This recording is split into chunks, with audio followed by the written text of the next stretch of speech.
Yan yung ilog dito sa Barangay Damuklay.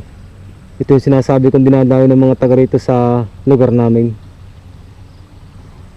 Napakaganda mga kabady ng ilog, napakalinaw. At hindi pa rin tapos itong yung pinaka sidewalk na daan, wala pa rin yung kabaak. Kagaya pa rin dun sa bypass sa Barangay Libho. Ito kanang bahagi pa lang mga kabady ang merong hawakan, yung kabila wala pa. Yan yung ilog na dinadayo dito mga kabady. Ganda At ang ganda ng view. Subukan natin bumaba mga kabady.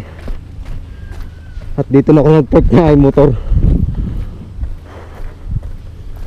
Bali ngayon mga kabady, ako may trabaho. Sumingit lang ako ng pagbablog para ako may